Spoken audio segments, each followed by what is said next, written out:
All right then.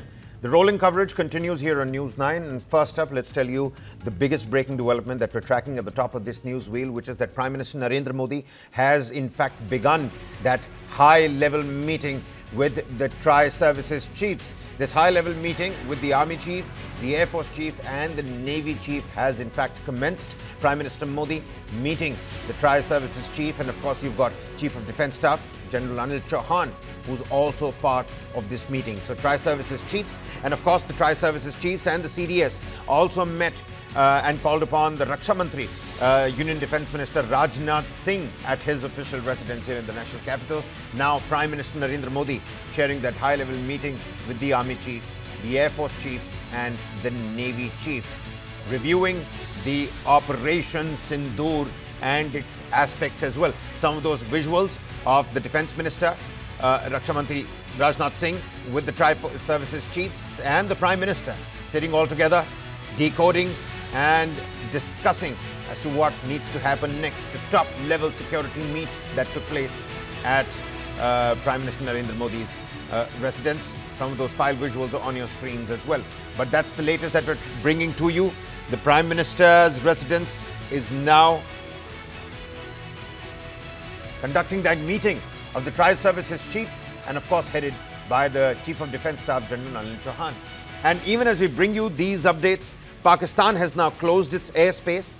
Loud explosions, they rocked Jammu, drone attacks, missile strikes, a calculated misinformation campaign coming in from the other side. And through it all, let me tell you, India has stood resolute. The Indian military has hit back with precision, with purpose, with calculated restraint as well. Visuals of the Noor Khan Air Base in Pakistan, in Rawalpindi. Again, telling Islamabad how quickly and how soon can we knock on their doors. There have been no missile strikes on Afghanistan soil. That has been corroborated by MEA.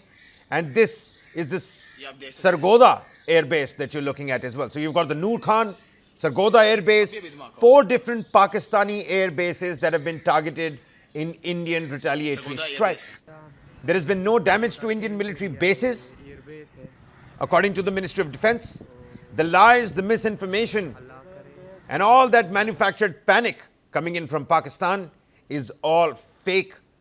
The Indian officials, the Ministry of Defence and the Ministry of External Affairs in their joint press conference debunked all of Pakistan's lies that they've been spreading on social media. But on the ground, of course, the signs of war, they do loom large. Srinagar was hit by a suspected drone attack. Jammu, it was reeling under blackout yet again. Explosions, sirens, chaos. The armed drones, they were downed over Amritsar. Another debris of a kamikaze drone that was found right from Gurdaspur to Barmer in Jaisalmer.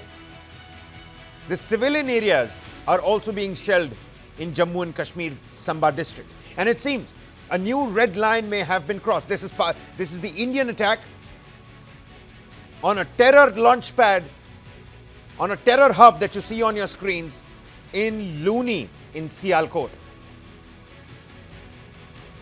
That's the visual that you see. These are Indian retaliatory strikes in Luni in Sialkot.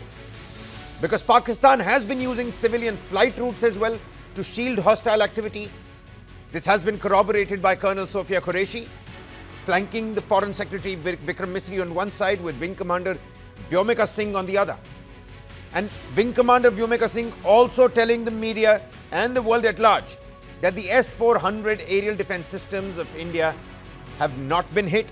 That is again a fake news, again something that has been debunked by the Ministry of External Affairs and the Ministry of Defence. The Indian forces remain at full readiness. Our Indian commanders are absolutely ready. Meanwhile, the NOTAM, Notice to Servicemen, has been issued for 32 airports. 32 airports have been shut by the relevant airport authorities and the aviation authorities. Airspace has been restricted and defensive systems are on maximum alert. Visuals from Gurdaspur on your screens, where a downed drone, a downed kamikaze drone has created this big crater. We've also recovered some warheads.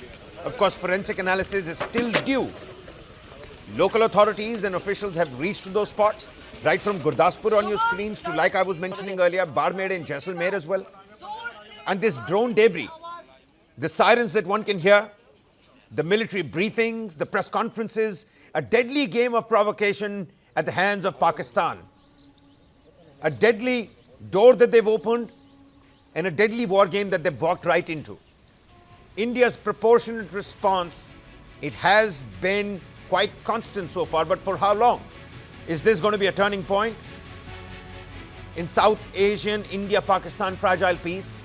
Is Pakistan pushing for escalation or distraction? You've got Marco Rubio, who's coming in and dialing up Asim Munir in Rawalpindi and also dialing up Islamabad, the Pakistani administration. Is this distraction or is this de-escalation?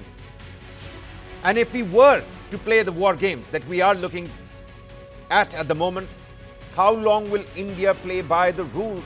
That's the biggest question. Another one of those long mortars. Of course, this cannot be dropped by a kamikaze drone. Seems like fighter jets involved as well. Yet again, the third day of escalation by Pakistan, and India's calculated response to that escalation. We have retaliated strongly. Our air defense systems coming in handy. We have attacked 4 air bases and a terror launch pad right opposite Akhnur in Luni in Sialkot. Listen in very quickly. We've got an esteemed set of panelists that's waiting right on the other side, but listen in to what the Ministry of External Affairs' Foreign Secretary Vikram Misri, flanked by Colonel Qureshi on one side and Wing Commander Vyomika Singh on the other.